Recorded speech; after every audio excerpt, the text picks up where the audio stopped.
Naghain ng petisyon sa Korte Suprema ang ilang pro-Duterte lawyers para patawan ng indirect contempt sa Senate President Tito Soto. Giit nila, nakakabastos sa SC ang mga sinabi ni Soto sa desisyong unconstitutional ang reklamong impeachment kay Vice President Sara Duterte. Narito ang report. Sama-samang naghain ng petisyon sa Korte Suprema sina Attorney Ferdinand Topacio, ang ilang pang-abogado laban kay Senate President Tito Soto. Hiniling nila sa SC na patawan si Soto ng indirect contempt. Para yan sa mga pahayag niya sa desisyon ng Korte na nagdedeklarang unconstitutional ang nakarang impeachment complaint laban kay Vice President Sara Duterte.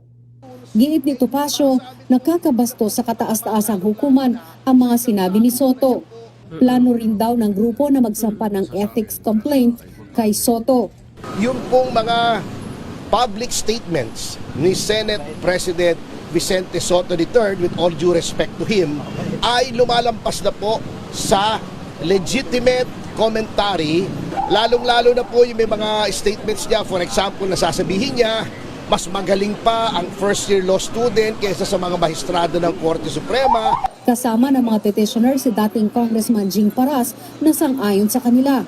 Sabi ni Paras, gusto raw niyang magsilbi itong aral sa sinumang manghihimok sa taong bayan na huwag maniwala sa Korte Suprema. It pains me to put my name in the complaint, maligning the Supreme Court and creating an atmosphere by which he is supposed to be an example of being a legislator. He is encouraging people not to believe in the Supreme Court.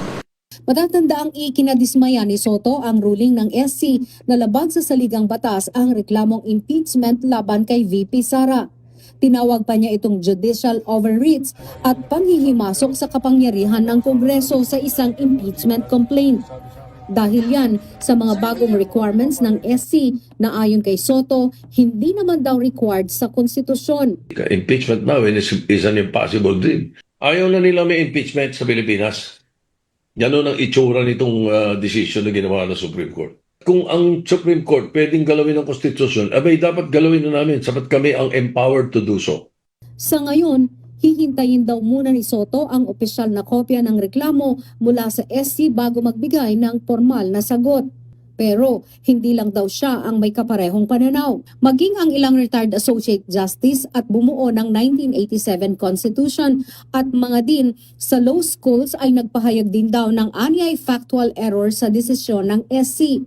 Kaya tanong ni Soto, siya lang ba